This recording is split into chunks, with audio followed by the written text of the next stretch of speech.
These are your superpowers, positive character strengths. You have them, all of them, some more than others. What we are best suited to do in our lives connects with who we are and our character strengths. Standing up strong, activating your superpowers is how you can change the world. And you're pioneering the future of humanity. Let's start right now. I'm Jackie Congedo, and our guest today is Dr. Neal Mayerson, the founder of the VIA Institute on Character. Neal holds a PhD in clinical psychology and practiced for over 15 years. In 1999, he collaborated with Dr. Martin Seligman on the founding of the field of positive psychology, and the VIA classification of character strengths and virtues was born. Neal is here to share his personal insights on this research, how he's seen it change lives, and how you can start putting it to use in your life right now to be an upstander. So, Neal, it's great to have you. Thank you for being here. It's great to be here. As I was sharing, when we thought about the seminal episode of this series, the Standing Up Strong series, there really is no better person than you to help kind of anchor that for our listeners and for our viewers. And I want to provide just a little background for folks about the collaboration and why is a Holocaust Center talking about character strengths, right? So, we have this history that we tell at HHC, at the center, and we invite people to think about folks who stood up in the face of this inhumanity and injustice, and to think about, what was it? And I believe actually in the actual museum, in the second film, in that Points of Light film, which I know VIA and you and Donna helped collaborate on, the questions posed: what was it about them? Is it just that they were extraordinary people? Or is that actually the potential for that lives in each of us in different ways and in sort of different iterations? And so the answer is actually that it does live inside each of us, that it's not just that there are, extraordinarily wonderful people or extraordinarily horrible people in the world. It's that we all have this common humanity, and it lives in character strengths, right, that we can tap into. The history, of course, Holocaust history helps us understand the need for upstanders, right? And we can use this language of character strengths as a way to talk about upstander behavior and to kind of identify that in ourselves and leverage it. So as I mentioned, you and Donna, the Mayerson Foundation, VIA Institute on Character, have been involved with HHC for a number of years, back to the foundations of the work and certainly our move to Union Terminal and helping to build the Humanity Gallery. But before we talk about that, I just want to take you sort of back to the beginning of the story. For those who are unfamiliar with this framework of character strengths, help people kind of get an idea for what it is. How would you explain it? How do you describe it? Well, the modern field of psychology was largely born from World War II and a lot of emotional problems that veterans were returning with. And that resulted in the government establishing the National Institute of Mental Health, so we could start doing research to really understand what was going on, what can go wrong, and how these people were suffering, and of course how other people who weren't at war were suffering with depression and anxiety and a whole host of problems of living. Life's not easy. And so the field of psychology, up until our effort in 1999-2000, was really focused on what goes wrong in our lives. Mm-hmm. What things can we correct in order to suffer less? As a practicing psychotherapist at the time, I was seeing people who, let's say, were depressed. And right. If I got them less depressed, that was kind of considered successful. But I knew that that was only part of the story. The other part of the story was, what were they going to do with their lives now that they weren't being held back as much by depression? So then, when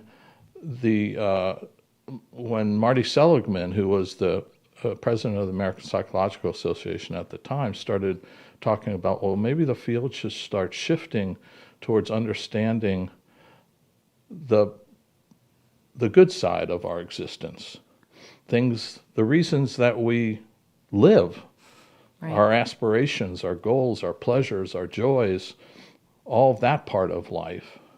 The reason we want to get over depression and over anxiety, etc., is so we can enjoy the good part of life. Yeah.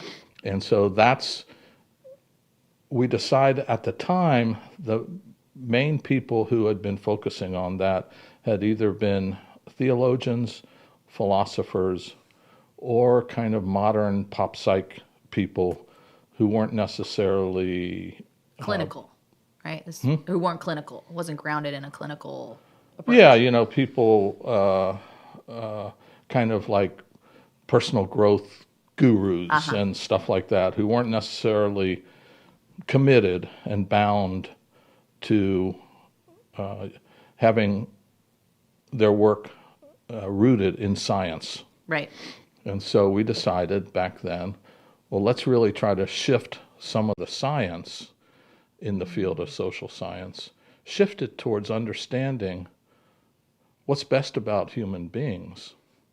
How do we use those characteristics to build good lives for ourselves individually and collectively? Yeah.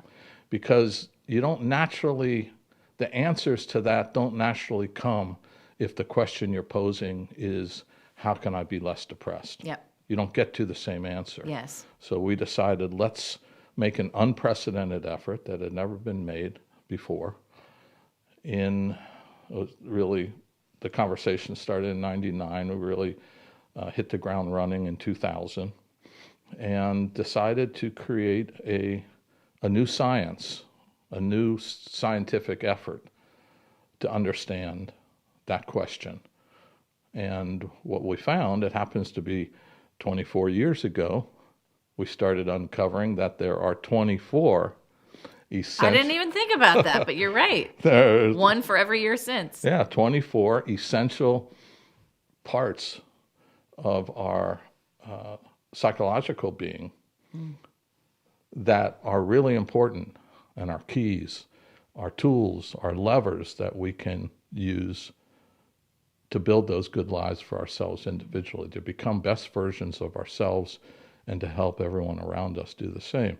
And that's what we started 24 years ago by bringing together the top scientists in the world and top scholars in the world, over 50 of them.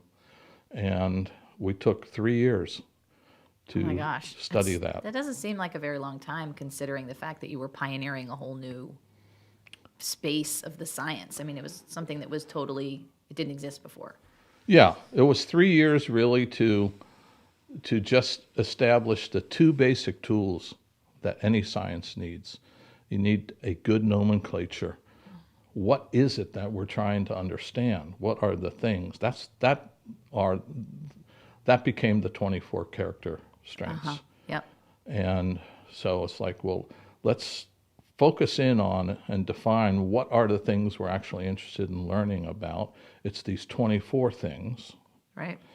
And then any science needs to know, how do you measure those things? Mm-hmm. And so we created a scientifically valid measurement tools for measuring it in adults and in youth. And with those two tools in hand, scientists around the world could start studying these psychological characteristics and how they operate in our lives. And you're talking, when you talk about the tools, you're talking about the inventories, right? The 24 character strains. And the surveys that people can take, or the inventories. That's the measurement instrument. Yes, yeah. Yes.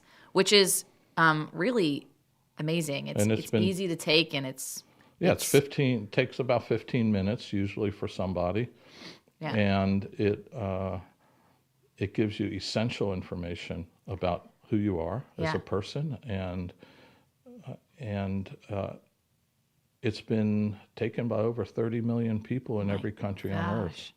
Wow. Yeah. Well, I can imagine that you probably never imagined when you approached Marty Seligman, that Yeah. this was going to transform humanity, arguably, in Yeah. this way. And I mean, looking back at that, we're talking this month about this idea of the ripple effect. One pebble in a pond ripples outwards, and so you don't know what one conversation in this case or what one idea can spark and what happens outwards. But looking back on that, I mean, you must just be kind of, what an incredible example of that. It has been, to refer back to the Beatles, it has been a magical mystery tour. A magical mystery tour.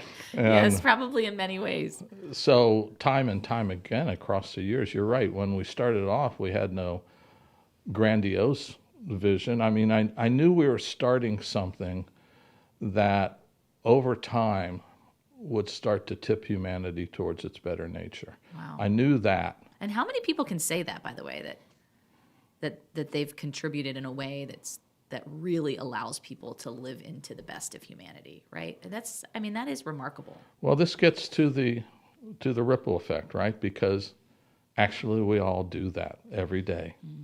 So every day, things we do and say in our lives impact others. Yeah. And our impact on others then ripples to how they impact with others. And so it's kind of just a difference of scale, but really when you think about it every day, which is a reason why it's good to have a consciousness about how am I coming to the world? What am I bringing today to my life? And what am I putting out into the world? Am I putting out a lot of negativity? Am I putting out a lot of stuff that's going to create conflict and chaos and all of that? Or am I putting out into the world things that are going to make myself and others stronger and more able to become best versions of themselves?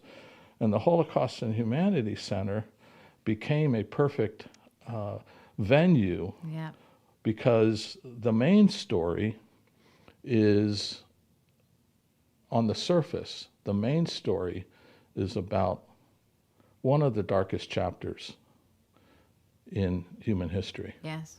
And how dark, how inhumane we can be to one another. Mm-hmm. And like you had said in your intro,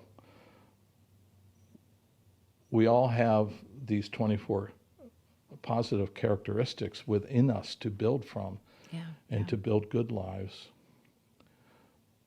On the flip side, which is a lot of people don't like to recognize this, but there was, over the last couple of years, I think it was, I read a book and saw a documentary. I think it was called Ordinary Men. Yes. Have you seen that? So I haven't seen the documentary, but I know of the work. I know of the book also. And it points out how prior to the Nazi regime, Germans were just people like you and me. Right. And the German men, I'll focus on the men because most of their army were men. German men were just guys living their life. And then as a matter of circumstance, as that evolved, it pulled out the darkest part. That darkest part, we're also all capable of that. Yes. And that's why it's so important, not that we just remember that something horrible happened, but that we start to learn, how did it happen? How did it happen? Because I don't want that to happen to me. I don't want to find myself all of a sudden, I shouldn't say all of a sudden, but in circumstances in which the very worst parts of me are being drawn out. Yep. And I become an abomination of myself. Yeah. I'm capable of that, and we all are capable of it to different degrees. Right. And then what the Holocaust Center also, in that narrative and in that story, it's not just about perpetrators. Mm-hmm. But as you say, it's also about upstanders. There are so many points of light in that darkness Yeah. that kept light alive and kept people alive and kept hope alive, which ultimately resolved that darkest chapter. Yes. And as the Holocaust and Humanity Center and educators about the Holocaust emphasize, never again. Right. Well, that's an aspiration. Right. Yeah, And and it's not a promise. It's not, I mean, It's not we can promise that we preordained. will dedicate ourselves That's right. That's to right. figuring that out. But it's Can not it- inevitable. It's not inevitable Right. because we're all capable. That's something that's amazing about human beings. We have this incredible range of capacity within us, from being abhorrently violent and aggressive and inhumane to being full of amazing grace. And compassion. It's all within. We run the gamut in terms of what we're capable of. Our Right. challenge now is, how do we build a humanity that makes it less likely that the darkness prevails and more likely that the lightness prevails. And one thing we know just from our common experience and from physics is lightness and darkness lightness crowds out darkness. That's right. If you put a light in a room, it doesn't coexist with darkness. Right. Will either be light or dark, or shades of gray. 50 shades of gray. Or in this case, maybe a little purple. So Yeah. So this tool, this framework around character strengths helps us, because I love what you say about the way we think about what we're capable of, right? What actually happens lives moment to moment, and it lives in the choices that we make about how we show up in the world, how we treat other people, and how we choose to actually see ourselves, right? Mm-hmm. So the beauty of this character strength framework is that it elevates for people and illuminates for people what is naturally strong about them Yeah. in terms of the best of their humanity, right? Yeah. Before we get too into it, I just would love to know. I don't know that I've ever asked you what your top character strength is, or maybe I haven't. But I'm blanking on that, and I would love for our listeners to know. Yeah. My top character strength, I've taken as you'd imagine, the survey many times. Yeah. And there is some variation as circumstances in your life changes. Certain characteristics Right. tend to be more relevant, and therefore they get applied more, and therefore when you answer the survey, they come out with higher scores. So there's some variation that way. But every time I've taken it, creativity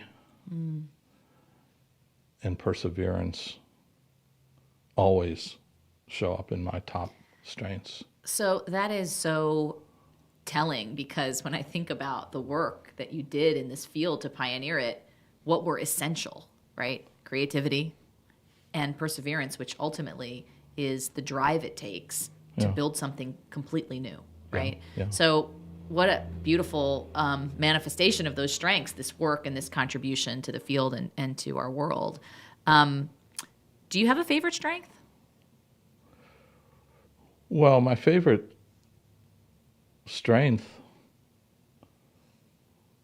those are my favorite strengths because those are my essence of being. And so, when people have asked me before, I'm of a age where some people my age have retired already or are retiring, and they go, "Are you going to retire?" And I'm like, what would you do if you retired? Right, I go like, the only thing I am certain of from knowing those parts of myself is that I need to continue to create. Yeah. And I need to continue to work hard at something. And the great thing is that that's what you're doing now. So what's there to change, right? And in terms of a ripple effect, I think I'm more likely to get a ripple effect out of creating and working hard in this domain than, let's say, on the golf course. Yeah. It would be an unlikely scenario that you would have more of an impact on the golf course. I don't want to I count can't it out imagine. completely. There's not going to be any ripple effect except people leaving the golf course. Well, there's too much to fit into one episode, so we're sharing the next half of our conversation with him in part 2. Our thanks to the Mayerson Family Foundation and the VIA Institute on Character for supporting this series. Check out the show notes for a link to take the free character strength survey. You'll also see our email address. Let us know how character strengths show up in your life. The Upstander Ripple Effect is a production of the Nancy and David Wolf Holocaust and Humanity Center. This series is part of the Cynthia and Harold Gutman Family Center for Storytelling. Visit us in person at Historic Union Terminal in Cincinnati, Ohio, or online at holocaustandhumanity.org. Listen anytime on iHeart, Spotify, Apple Podcasts, or you can visit holocaustandhumanity.org/podcast. You can also connect with us on Instagram and TikTok at Holocaust and Humanity, and X and Facebook at CincyHHC. Executive producers are David Wise and Jackie Congedo. Managing producer is Ann Thompson. Consulting producer is Joyce Kamen. Technical producer is Ron Thomas, and technical director is Ethan Spagna. Editing by Robert Mills. Opening sequence editor is Ken Furman. Emotions, opening theme music, is generously provided by Kick Lee. Recorded at Technical Consulting Partners Studios in Cincinnati, Ohio.